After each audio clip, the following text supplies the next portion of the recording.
What is up, Christianology fam? What is up, YouTube? You guys comment down in the description and tell me how my audio sounds. Am I too low? Am I too high? I listen to it, but I don't know how it sounds like. How YouTube. You know, what is it? What's the word? Um, what's the word? I forgot the word for it. Like how YouTube. I can't find the word. I'm sorry. I can't find the word. Oh, I can't find the word. I can't find a word. I can't find a word. But the way YouTube is it compiles it? Com- compresses it. I'm sorry, compresses it. The way YouTube compresses the videos, just to make the files smaller so they could put it on their servers, that could also ruin the quality of the audio and the video as well. Okay. Let's get straight to it. So we have the pivot talking about Stephen A. Smith's comments on Donald Trump and whether he's going to vote for him or not. I think he said he's not going to vote for him, but still, like, it looks like he was supporting Donald Trump, and a lot of his friends, his coworkers, you know, blackity black, blackity black. They hate Trump for some reason. I don't know why they hate him, but I guess he's the white devil. But Biden's not the white devil. Okay, fair enough. Let's get straight to this video. I'm not gonna waste your time. Hit the sub, like, comment. Let's get straight to it.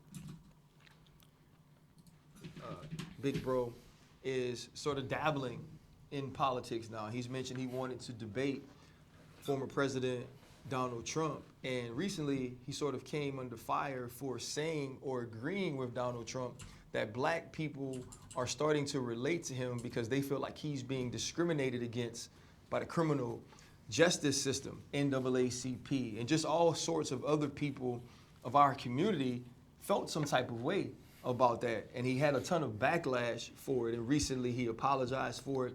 He said he needed to take accountability, not necessarily for agreeing so much, but what agreeing and not clarifying his stance caused.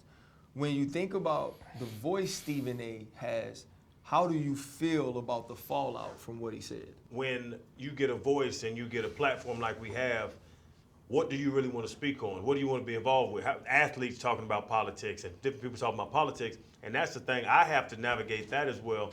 I would say, Stephen, you need to know that your voice means a lot to people.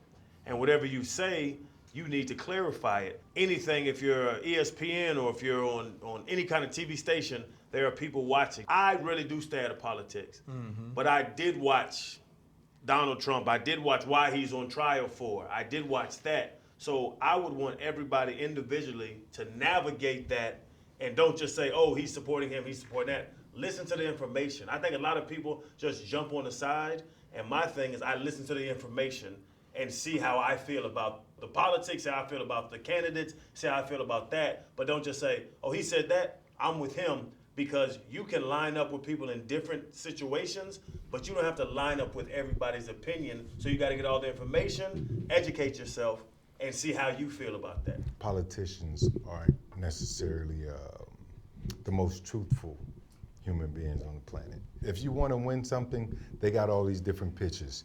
If Trump is saying, all right, the black community is more relatable to me based on the things I'm going through, I believe it's sort of a slap in the face, And I would also kind of pull things out and just go further and say, if I'm a black person listening to this, I want to gather all the information and make my own decision for myself, not just because he's saying it.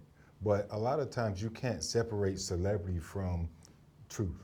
Trump is the cool thing. He's the shiny, dangling carrot, and they'll agree with him based on his antics and all this other stuff. But I think Stephen A. has to be, I think he's since apologized since then, but he has to be careful. As you said, Channing, his platform is strong. People will take that with a grain of salt. They'll go and say, yeah, that's cool.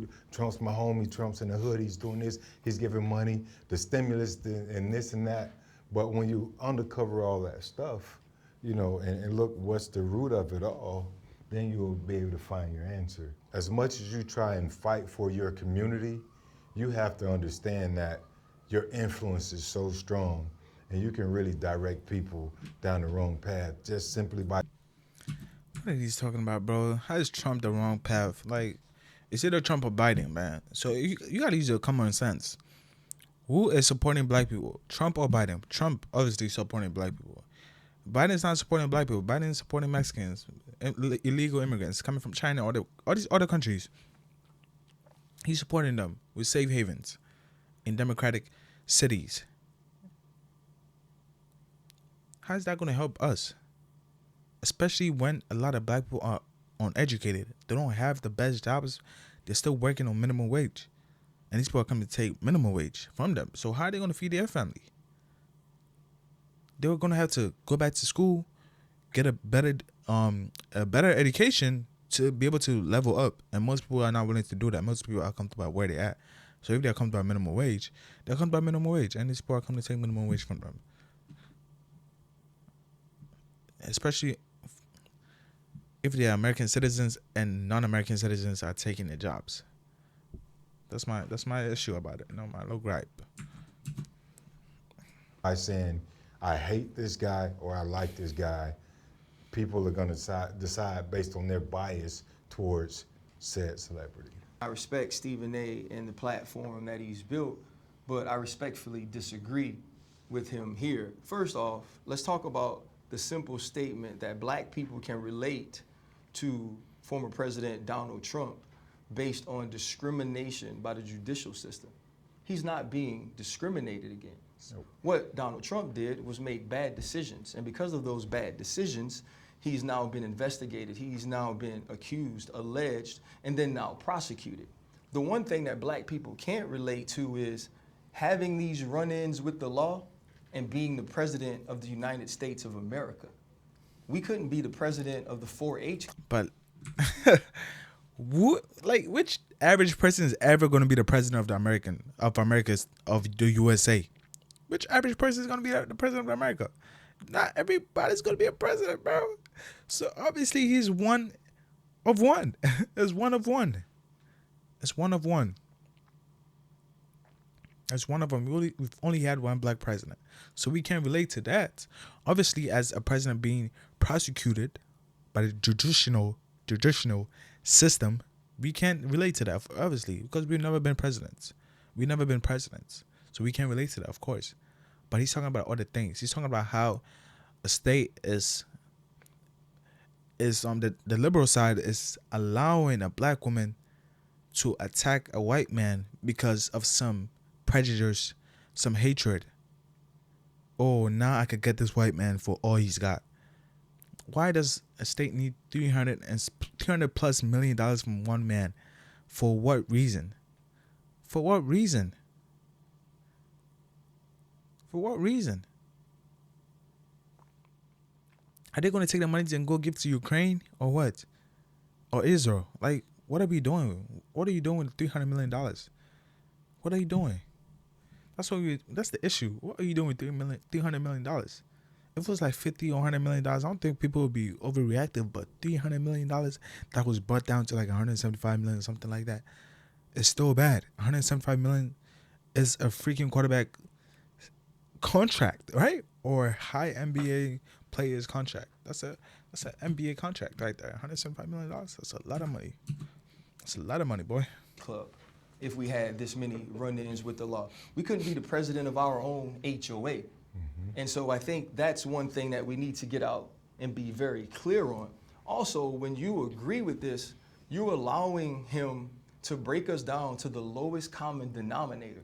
So you're saying all of these black people who now seem to support you only support you because they connect with you on your run-ins with the law, or only support with you because they connect with you on sneakers.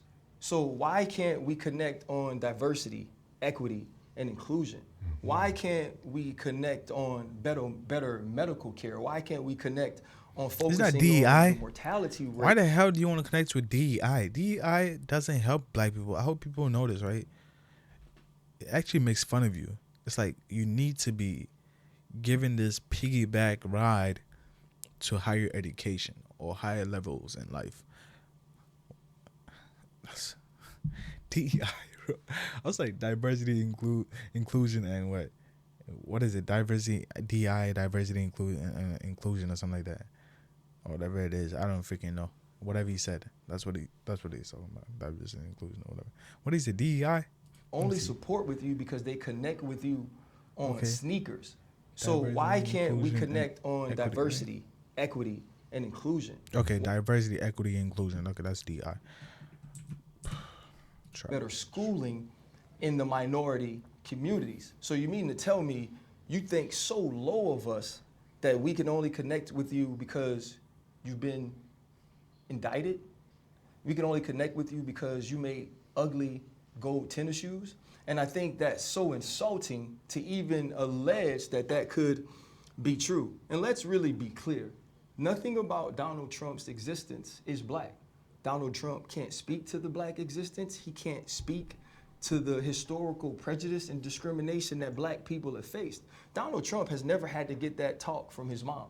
This is the way you deal with authority. This is the way you have to be outside the house. Donald Trump's parents never had to worry about will he or will he not make it home based on the color of his skin. See, the only discrimination we understand. I've had that talk too with my parents, but the thing my parents told me was, don't look like a thug, because a thug is a bad thing.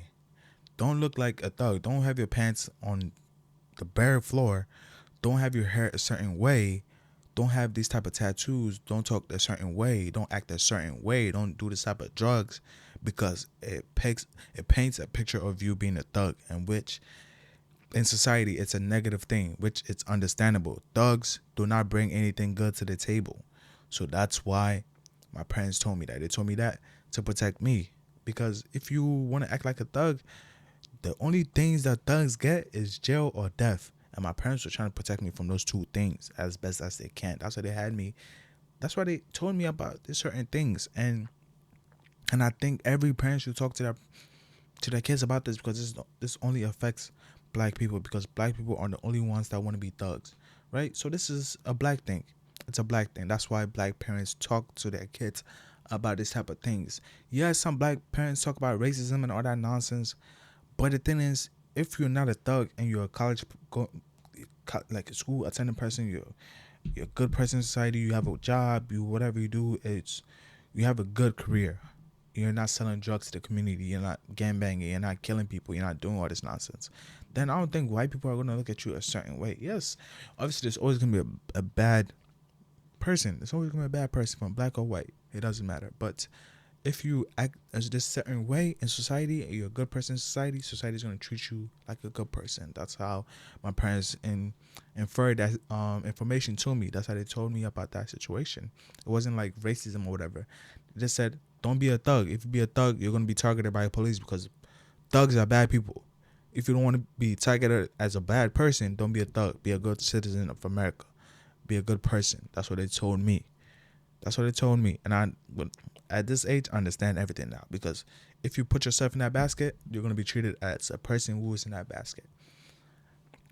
And me, like, if I was a business owner, I would not want to hire a thug, because I know a thug is not going to bring any good thing to my company. Until they change, you're not bringing nothing good. Why do you have to smoke weed? Why do you have to do drugs? Why do you have to sell drugs? Why do you have to have kids that are wedlock? Why do you have to do all these certain things? That's not a good characteristic to have as a man. So I would never hire nobody like that. And they were trying to protect me, trying to teach me on how the job market works. If you look like a thug, you might not get hired at the best jobs, best corporate jobs. I'm not even a corporate person. I don't think I even speak corporate. I can't even speak it. You get me? So I can never be a corporate person. But I understood what it was saying. Prepare yourself for where you want to see your life go. If you want to see your life go right here, be a good person in society. If you want to see your life go downwards, be a thug. I get that. The only run-ins with the criminal justice system that we get is that sometimes you are prosecuted, sometimes you are pulled over, sometimes you are searched based on being black. That's not something we could control. That's not something we were in charge of. Is that really true though? First of all, like, a cop is not really looking out. A cop really can't see who is in the front passenger seats if they're behind you. They really can't see that. But if you have your whole windows tinted, your registration is off, whatever it is, your car looks off, because you have the car bombed out. The front windshield is tinted. Everything is tinted 5%. Yeah, they're gonna be like, you're gonna stand out. You're gonna stand out. Like, why does this person need to have his whole vehicle tinted and 5% tint, and not just the back tinted and maybe the front mirror like 20 or 30%, but everything's bombed out? What are you doing in that car? And now they have to pull you over and search you. Not search you, but like, especially if you smell like weed, they're probably gonna search you. So again, they're probably gonna smell like weed, so they're gonna get searched. Man, who we are. Donald Trump has been investigated and indicted and on Okay. trial for who he is for making bad decisions. And let's be very clear about one more thing. okay. Donald Trump hasn't been black. He will never be black. He doesn't understand what it's like to walk in the black man's shoes. And if he ever did, Why would Donald Trump want to be black? He's white. Why can't someone be proud to be white? Why do they have to want to be black or whatever race or other race that it's out there? Why can't someone just be proud to be white? I'm proud to be black. He's proud to be white. He's proud to be Asian. He's proud to be India. Whatever it is. Whatever it is. It doesn't matter, man. Gosh. What's wrong with these people, bro? Damn. realize that those shoes That's why the pivot fell off. are too big and way too uncomfortable for him to wear for a day. And so I How many think subscribers do they have? as the support seems to grow for him These are clips though. in certain black communities, we have to be smart about why that support is growing. And we can't attribute with our acknowledgments or with our agreements that the lowest common denominator of us is that we all relate and have an affinity for those who break the law, because that's an untruth. I'm gonna talk about it. Most black people put thugs, criminals on a higher pedestal. Sex workers, thoughts, OnlyFans workers, whatever it is, on this higher pedestal. Then they put hardworking, blue collar, smart, educated people on this. They put them down. You're a nerd. You corny. You lame. You lame. You talk white. Why you acting white, bro? Why you acting white, bro? You know those white people, they're racist. Why you trying to act like them? Because you speak correctly. You speak English. You went to school. You went to school to get a job, to get a good career. They think that's lame, but they put the thug, deadbeat baby daddies, baby mamas, sexy reds, Nicki Minaj's, all these people, Cardi B's, on this higher level, totem pole, but they bring hardworking, lower class, middle class individuals on the bottom floor. It's sad. I mean, if you were hardworking, probably not gonna be lower class, so I'm gonna retract that, middle class, you know. But yeah, I don't get it. It is what it is. Hopefully these people's eyes open and they can see the truth. All right, see you guys on the next one. Make sure you hit the sub, like, and comment. Peace.